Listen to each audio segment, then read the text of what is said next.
예, 안녕하세요. 안녕하세요. 예. 예. 동양 인문상식 두 번째 강의는 천문도입니다. 하늘의 무늬를 그려놓은 그림판 정도로 해석을 하겠습니다. 워낙 유명하니까요. 당장 10,000원짜리를 딱 꺼내도 여기에 우리가 바로 볼 수가 있죠. 제가 한번 바로 10,000원짜리 한번 다 꺼내 보시죠. 한번. 이것도 중요하거든요. 왜냐면 많은 분들이 이 10,000원짜리를 보면서 여기에 바로 천문도와 그 천문을 관측하는 바로 있다는 걸 잘 모르시더라고요. 그래서 요 앞에 있는 1월 오봉도 또는 1월 오봉병 하는 것은 바로 음양 오행사상을 가장 잘 보여주는 거라면, 여기는 바로 하늘을 관측하는 혼천의 그리고 그 안에 가만히 보면 천상열차 분야지도에 별자리들이 쫙 그려져 있죠. 이렇게. 그래서 이걸 한번 보여드린 겁니다. 이렇게. 자, 천문도입니다. 아마 세상에서 별자리 그림을 가장 많이 갖고 있는 민족은 우리입니다. 현재 고구려 고분벽화에서 적어도 25기 이상의 별자리가 있습니다. 그런데 안타까운 것은 별자리 전체를 그 안에다 그릴 수가 없으니까 28수를 그려놓은 것이라든지 또는 북극 하늘 또는 중요한 별만 그려져 있고 천문도라는 거, 하늘 전체에 있는 천문도를 그려 있는 것은 동아시아에서는 유일하게 일본에 있습니다. kit도라 고분이 있습니다. 물론 고구려계 고분이죠. 그 이유는 좀 이따 가르쳐 드리겠습니다. 자, 오늘 이제 두 번째 강의는 이제 천문도가 되겠고요. 이 천문도를 이해하기 위해서는 우주관을 조금 이해할 필요가 있습니다. 동아시아의 우주관은 크게 세 개가 있는데, 우리가 우주를 관측할 때 이 우주가 어떻게 생겼느냐, 이것을 우주관이라고 합니다. 그러니까 우주의 모형이 되겠죠. 서양에서는 오랫동안 천동설이었습니다. 왜냐하면 이 지구는 하나님이 창조한 낙원이기 때문에 이것을 세상으로 해도 돌고 달도 돌고 모든 천문이 돈다고 생각을 했죠. 그러니까 하늘이 돈다고 생각한 거죠. 근데 이것을 가지고 이제 나중에 지동설로 딱 바뀌는 순간 저 이글거린 태양을 중심으로 바뀌게 되면 저것이 에덴이 될 수가 없지 않아요. 그래서 이제 그 세계관이 무너지게 되는 거죠. 마찬가지로 동아시아에서도 모든 것들은 아까 말한 대로 네모난 이렇게 평평한 땅이 있죠. 땅이 왜 네모나냐면, 땅이 네모난 게 아니라 우리가 관측을 할 때 네모나게 보이기 때문에 그렇습니다. 이렇게 보게 되면 수평선이 일직선으로, 이렇게 돌면 일직선으로, 이렇게 돌면 일직선. 그래서 네모났다고 하는 거예요. 그리고 그 위에 둥근 하늘이 덮여 있는 거, 그 안에 별들이 그 원구를 가지고 왔다 갔다 한다고 본 거예요. 이렇게. 그러니까 원구를 벗어날 수도 없고 할 수도 없는 겁니다. 왜냐하면 사실은 지금으로 말하면 별은 펼쳐져 있는데, 옛날 사람들은 그걸 펼쳐지다 보지 않고 원구에 있다고 봤어요. 그러면 별의 거리에 따라서 원래 크기가 달라지잖아요. 근데 그게 아니고 별의 밝기에 따라서 크기가 달라진다 해서 고구려에서는 그래서 그 별을 6등급으로 나눠서 그렸던 겁니다. 이렇게. 사실은 멀리 있는 거죠. 작은 별은 멀리 있는 거고, 큰 별은 사실 가까이 있는 건데 원구에 있기 때문에 크기를 이렇게 했던 거예요. 이렇게. 그렇게 이해하시면 됩니다. 그래서 지금의 천문은 거리에 따라서 크기가 달라지지만, 색깔도 달라지지만, 예전에는 중요도에 따라서 중요한 벌은 가장 크게, 중요하지 않은 벌은 가까이 있어도 작게, 이렇게 그렸다. 이렇게 보시면 됩니다. 자, 그러다가 어느 순간에 지구가 둥글다는 걸 인식하게 됩니다. 그래서 이거 왜냐면 주로 바닷가 같은데, 그러니까 중국은 오랫동안 내륙에 있었기 때문에 그게 조금 늦어지지만 해안가를 중심으로 한 세계에서는 금방 알았던 거죠. 배가 올 때 기때부터 오잖아요. 장영이라는 소녀는 그것을 다 알았어요. 그래서 이때부터 이 우주라는 것을 그리고 또 그때 이제 그게 한나라 때인데, 한나라 때는 뭐가 유행했냐면 이 세상을 모두 기로 가득 찼다고 했어요. 그래서 인간과 모든 생명은 기의 교감으로 산다고 생각했습니다. 그래서 기를 이제 어떤 매개체로 본 거죠. 그래서 이 세계는 기를 가득 찼기 때문에 모든 천구가 둥둥둥둥 떠 있다고 본 거죠. 그래서 가장 중요한 별자리는 가운데, 그리고 중요하지 않은 별은 중간에, 별로 중요하지 않은 별은 바깥에. 그래서 이 바깥에를 외극선, 우리가 육안으로 볼 수 있는 끝별, 이렇게 외극선, 그리고 사계절마다 보일 수 있는 건 내극선, 그리고 365일 보이는 것은 주극선. 그래서 이렇게 세 개의 원안의 크기를 우주가 그렇게 구성됐다고 본 거죠. 이것을 혼천설이라고 하고, 이러한 혼천설에 근거해서, 또는 어떤 분들은 혼천이가 만들어진 후에 혼천설이 왔다는데 그렇게 만들 수는 없습니다. 어떻게 기계가 와서 이론이 생기겠어요? 이론이 지금 위크라든지 이런 데 보면 어떤 사람이 그렇게 해놨어요. 기계를 만들고서 우주관이 그런 건 말이 안 되는 겁니다. 우주관을 바탕으로 해서 기계를 만드는 거죠. 그래서 관측할 수 있는. 왜냐면 틀이 만들어져야 되니까. 그래서 이것을 혼천설이라고 하고, 이 혼천설에 의거해서 만든 도구가 혼천의가 되겠습니다. 자, 그래서 이것을 우리가 이제 혼천설이라고 하고요. 이 혼천설이 왜 중요하냐면, 우리가 이제 궁궐이라든지 제사를 볼 때, 제단을 볼 때 모든 것들은 다 천원지방설로 되어 있습니다. 왜냐면 최초의 우주관이니까. 이 우주관이 변하지 않거든요. 왜냐면 서경이나 이런 데서 나왔던 최초 우주관들이 다 천원지방 우주관이니까, 개천 우주관이니까. 우리 육박도 전형적인 개천 우주관이거든요. 근데 점점 지나면 혼천 우주관과 통합이 되는 거죠. 그래서 개천 우주관 위에 또 통합된 혼천 우주관이 같이 있는 겁니다. 한양도성은 전형적인 혼천 우주관에 의해서 만들어진 도성들입니다. 그런데 그 조선시대나 고려시대를 넘어가잖아요. 삼국시대는 혼천 우주관에 의한 도성이 없어요. 그럼 어떻게 되냐? 다 개천 우주관에 대한 도성이, 아래쪽 도성은 네모나게 만들고요. 산 위에 있는 도성은 둥글게 만듭니다. 그런 것들이 공산성에 반영되어 있습니다. 그러니까 그건 개천 우주관이고, 한양도성과 고려도성은 전형적인 혼천 우주관에서 만들어져요. 그래서 궁성이 있고, 그 다음에 도성이 있고, 그 다음에 바깥에 나성이 있습니다. 그러니까 나성이 외성이 되는 거죠. 나성이 외성. 그 다음에 도성이 내성이 되고, 그 다음에 이제 가운데가 이제 주국성, 주국이 되겠죠. 궁성이. 이렇게 세 개로. 이렇게. 근데 이제 조선시대는 나성을 쌓지 않았을 뿐이에요. 그냥 네 개의 외사산을 그냥 상징적으로 놓고 그냥 이렇게 표현했던 겁니다. 그래서 우리가 이 혼천우주관을 보게 되면 이 한양도성의 궁궐의 위치라든지 건축의 위치를 정확하게 찾을 수 있습니다. 이렇게. 그런 이제 그 논문도 나와 있습니다. 오늘은 거기까지 가면 너무 많이. 그리고 나서 이제 서양에 천문 지식이 들어오면서 모든 별자리는 펼쳐져 있다라 이렇게 인식을 하게 됩니다. 그래서 이것을 우리가 선야설이라고 하는데, 선야설은 이제 전통적인 우주관이 아니기 때문에 큰 영향은 없었습니다. 그래서 우리 동아시아에서 가장 큰 우주관, 우주 모형은 개천 우주관과 혼천 우주관이다. 그리고 그 안에 천구에 별이 박혀 있고, 그 천구 표면을 별들이 이렇게 왔다 갔다 한다고 본 겁니다. 이렇게. 자, 천문도는 이렇게 구성이 되어 있습니다. 이 바깥에는 이 목성의 주기, 목성이 12년마다 돌아온다 그랬죠. 그래서 여기를 12개로 쪼갭니다. 이렇게 12개로, 이렇게 12개로 쪼개요. 바깥을. 그래서 여기에 이렇게 분야를 표시합니다. 이렇게. 그래서 이것을 분야라고 합니다. 그러니까 여기는 어느 한 특정 지역에, 그러니까 이쪽이면 여기는 동북이니까 만주 지역이 되겠죠. 중국식으로 하려면. 이런 식으로 해서 12개 지역이 이렇게 나눠지거든요. 12개 지역이 나눠지고, 12개 지역 위에, 12개 지역 위에는 하늘의 별자리가 운행하는 열차가 있는 거죠. 열차. 12분야와 열차는 같은 거죠. 그래서 천상이라는 것은 눈에 보이지는 않지만 변화의 흐름이 있는 것, 천상이라고 부르는데, 그것이 땅에 나타나면 구체적인 모습으로 나타나, 어떤 형태로. 그걸 지형이라고 불렀거든요. 그러면 천상과 지형이 결합되면 물상이 생깁니다. 물상. 물. 그래서 그걸 인물이라고 불렀어요. 인물. 인물.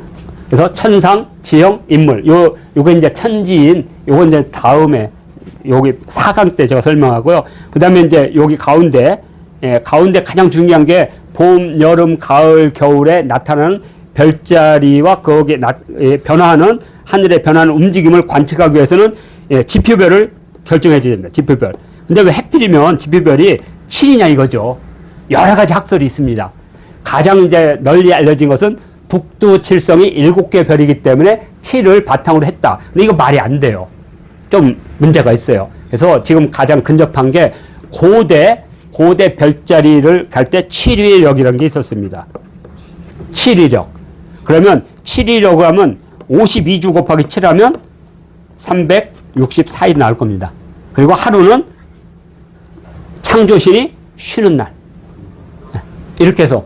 근데 7회력의 문제는 뭐냐면, 달의 운행 주기는 거의 맞아 돌아가요. 달의 운행 주기로는. 그래서 13개월력이 만들어집니다. 되게 재밌죠? 13개월력이 만들어져요. 그런데 문제는 이거예요. 달의 주기와 나중에 태양의 주기가 서로 안 맞아요.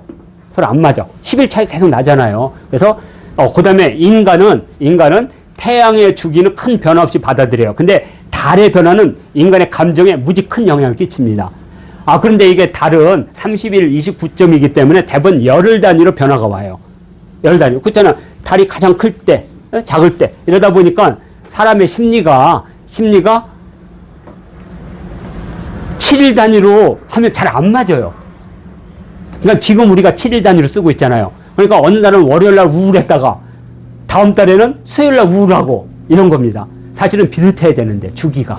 그래서 7회력은 사실은 사라진 거라고 봅니다. 그러면서 이제 우리가 말하는 10일 단위로 하는 달력법 쓴 거죠. 그걸 순이라고 불렀던 거죠. 순 10일 단위의 달력법. 이것은 이제 시간 할 때 다시 설명할게요. 그래서 하여튼 28수는 그러한 7과 관련된 그러니까 북두칠성과 또는 7회력의 어떤 흔적이 아닐까 이렇게 얘기를 합니다. 자, 그래서 28수가 만들어진 거고요. 지난번 우리 경복궁 답사할 때 우리 윤혁 선생님이 그 근정전 설명하면서 그 근정전에 있는 서수, 난간의 서수들이 28수라고 말씀드렸죠. 그러면 근정전 자체가 하늘의 운행도수를 맞춘 천문의 상징 건물이라고 본다면 경회로는 그거 직접적인 천문보다는 우리 동아시아의 여러 사유체계가 반영된 거. 그 다음에 또 하나가 있다면 첨성대. 그것을 뭐라고 하냐면 이것을 육육양제법이라고 합니다. 육육양제법. 원래 육육양제법은 특별한 거 아닌데 66을 하면 36인데 칸수를 할 때는 36칸 만들기가 어려워요. 그러니까 앞에 상징수인 5와 7 이런 식으로 만들어서 35칸을 만들고 전체를 더하기 1해서 36칸으로 만든 뭐 그런 이제 이것을 양제법이라고 합니다. 그리고 하나의 건축물에 다양한 사유체계를 집어넣어요. 우리 이제 육박이 바로 그 양제법이 반영된 그러니까 첨성대, 근정전, 경회로는 동아시아의 사유체계인 양제법이 가장 잘 반영된 것이다. 그래서 아마 이제 우리가 이 공부를 할 때 경회로 전도를 많이 말씀하셨더라고요. 우리 윤혁 선생님이. 그래서 경회로 전도를 한번, 경회로 전도는 그러한 양제법을 어떻게 구현했는가가 무지 잘 드러나 있는 문헌입니다. 자, 그래서 그건 하기로 하고, 그 다음에 아까 말한 대로 이 혼천 우주관은 세 개의 원으로 구성되어 있다고 그랬죠. 그래서 365일 보이는 것은 북극 하늘. 그래서 이걸 주국원. 그 다음에 여기가 이제 내국원인데 여기는 봄, 여름, 가을, 겨울 계절마다 보이는 거. 그래서 각 계절에 그 하늘의 별자리를 담당한 걸 사신이라고 불렀고, 사신. 그리고 사신이 있는 곳에 7개의 지표별이 있는 겁니다. 이 지표별이 있어야만 모든 오행이나 이런 변화들을 볼 수 있기 때문에 그래서 이걸 내구원이라고 불렀고, 그 다음에 이 바깥에 있는 곳을 바로 외국원. 이렇게 구성이 되어 있습니다. 이렇게. 자, 한번 보겠습니다. 자, 그리고 이걸 기준으로 해서 동아시아, 지금 이제 세계 별자리가 86개인가 별자리, 그 현대 천문학은 다 서양 별자리입니다. 서양 별자리, 뭐 곰자리, 무슨 자리, 궁수자리 이런 거. 동양에서는 따로 별자리 표준이 있습니다. 이걸 스탠다드라고 하는데요. 고대 이 중앙 집권 국가의 특징이 뭐냐면 표준입니다. 그래서 이걸 우리가 도량형의 표준이라고 보는데 도량형만 표준하는 게 아니라 화폐, 문자, 제도. 제도 가운데는 이제 유교 사회는 엄청난 표준화입니다. 교육 체계, 교과 이런 것들. 종교가 대부분 표준화거든요. 그 다음에 도량형이라든지 이런 것들이 다 표준이 있습니다. 이 가운데 바로 천문도 표준이 만들어져요. 근데 이제 언제 표준이 만들어지냐면 당나라 때쯤 표준이 만들어집니다. 그러니까 당나라 이전에는 각각의 별자리를 보는 관점들이 다 다르겠죠. 근데 이것은 약간의 이제 조작이 조금 있는데 왜 그러냐면 동아시아의 별자리가 크게 감덕 별자리, 석진, 성경, 무암시 성경에서 별자리가 3개가 있습니다. 고대 별자리를. 근데 감덕 별자리는 이 92개의 별자리에 630개의 별자리가 있고, 석신, 부는 좀 높임말입니다. 선생님이라 뜻이에요. 석신은 감덕과 석신은 원래 같은 시대에 같이 천문을 봤던 사람입니다. 그래서 감석 성경이라고도 있습니다. 두 사람이 합해서 만든. 그 다음에 무함 성경이 있습니다. 무함 성경은 뭐 서기전 15세기형이래요. 뭐 사실인지 아닌지까지는 우리가 확인할 수는 없지만, 근데 여기도 44관 144성이 있습니다. 그래서 이 3개의 별자리와 이 28수에 있는 182개의 별자리를 딱 합하면 1464개 별자리가 됩니다. 그리고 283개 별자리고 별의 숫자는 1464성입니다. 그러니까 이 사람들이 각각 자기들의 세계의 별자리를 만들어 놓고 이것이 통합될 줄 알았겠어요? 이것은 조작이죠. 하여튼 그래서 후대의 권위를 위해서 요 사람은 요 별자리를 남겼고, 근데 이 사람이 만약에 천문학자라면 다른 사람이 볼 걸 생각해서 자기만 보는 별자리를 남겼겠어요? 상식적으로 이건 불가능하죠. 그런데 아무튼 근데 이제 또 하나의 학설은 뭐냐면, 이 사람들이 남긴 별자리 가운데 중복된 것만 딱 추린다는 거예요. 또 이렇게. 그래서 합하고 각자가 또 본 거 있죠. 중복된 것은 하나로 보고 각자가 별자리 본 거 있잖아요. 그걸 다 합하니까 요 별자리 수가 맞다. 후대가 좀 맞는 것 같죠? 뭐 여러 가지 설이 있습니다. 그렇지만 중요한 것은 이 세 사람의 이 천문 별자리와 28수의 별자리를 합해서 283좌 1464개의 별이 표준입니다. 그래서 1400 중국의 개원점경은 하나를 더 더했어요. 그렇지만 우리 천상열차 분야지들 포함해서 혼천도 이 모든 것들은 283개 별자리 1464개 별이 표준이다. 이렇게 보시면 됩니다. 그래서 이것이 이제 그 안에 있는 현상들, 그러니까 여기에는 막 창고도 있고 주방도 있고 대신도 있고 궁궐도 있고 왕비도 있고 공주도 있고, 그 별자리에 만약에 패성이 지나갔다 그러면 부마놈이 공주를 팼다든가 뭐 이런 사건이 터지겠죠. 예를 들어서 이렇게. 그래서 근데 그게 우연히 되면 이제 그 별자리는 권위가 딱 생기는 거죠. 예를 들어서 우리가 오리온 자리가 이렇게 있거든요. 오리온 자리에 조그만 별 3개가 있는데 그걸 벌성이라고 그래요. 그리고 그 밑에는 조그만 큰 별이 하나 있는데 이것은 천랑성, 푸른 늑대별이라고 하거든요. 근데 이제 우리 동아시아에서는 붉은 늑대별이라고 그래요. 이 붉은 늑대별이 반짝반짝 빛나면 북쪽 오랑캐가 쳐들어온다고 봤어요. 그리고 그게 주기마다 밝아졌다가 어두워졌다니까. 어두워지면 어떻게 하겠어요? 저놈들을 정벌하러 갈 때다. 이렇게 봤다고 합니다. 이렇게. 자, 이렇게 해서 동아시아의 별자리 표준은 283자 1464개 별. 이게 표준이다. 이렇게. 보겠습니다. 자, 그리고 이제 이러한 별자리들이 당나라부터 만들어지는데, 안타깝게 중국에서는 그 이전의 별자리들은 없습니다. 그런데 우리나라는 이게 있는 거죠. 뭐냐? 바로 키트라고분. 일본인들이 만든 게 아니고 고구려인들이 만든 거예요. 그건 어떻게 하냐면 별자리의 좌표를 보면 압니다. 일본에서는 그 관측되면 별자리 위치가 달라요. 대략 평균 약 39도 27분 정도? 39도가 어디냐? 평양이에요. 평양 별자리. 그러니까 이건 숨길 수가 없는 거예요. 숨길 수가. 왜냐면 일본은 우리가 흔히 말하는 나라나 이쪽은 너무 밑에요. 그래서 별자리를 관측하면 주국원, 내국원, 외국원에 있는 별자리의 위치가 달라요. 보는 관점이 다르기 때문에. 그래서 이건 좀 이따 설명하기로 하고, 지금 현재 가장 오래된 천문도는 원나라 때 만든 순우 천문대입니다. 천문도. 그래서 이곳은 언제냐면 남송 때 그렸어요. 그러니까 당나라 때 건 없지만 남송 때 그렸다는데 그건 없어요. 사라졌죠. 그걸 바탕으로 해서 현재 남아있는 것은 원나라 때 이 곽수경, 왕치원이 1247년에 만들어진 순우 천문대입니다. 그러니까 이것은 관측 연도가 약 1000년 전 거. 관측 년 1000년 전도 거죠. 그래서 중국인들이 이것을 세계 기록유산에 등재를 했죠. 그러면 우리는 어떠냐? 예, 우리는 그 문화재청이 좀 반성을 해야 됩니다. 자, 좀 이따 하겠습니다.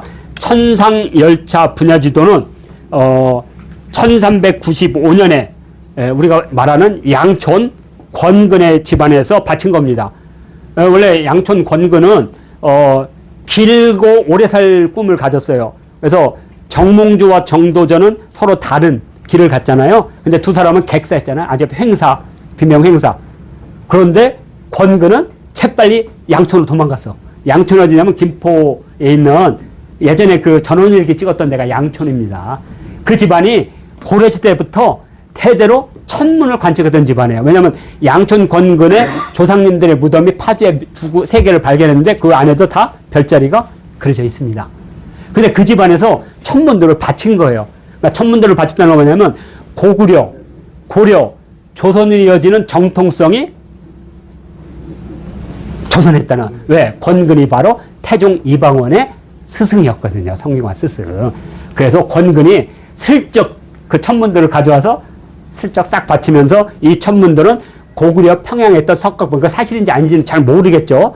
있는 건데 고려시대에도 우리가 그걸 관측했고, 그다음에 아시죠? 고려시대 관측한 별자리가 위치가 좀 바뀝니다. 그리고 조선시대 이거 바친 거예요. 그러면 조선의 정통성은 어디까지 있는 거예요? 고구려, 고려, 조선으로 이어지는 정통성을 확인한 의미가 있는 거죠. 그런데 이것을 실제 조사를 했더니 관측 연도는 고구려입니다. 고구려 시대. 왜냐하면 BC 전환 시기부터 500년 사이에 대부분 관측된 거고요. 그리고 위치가 평양입니다. 그래서 이 천상열차 분야지도는 제작 연도는 500년, 600년이 안 됐지만 관측 연도는 2000년 가까운 세계 최고의 천문도다.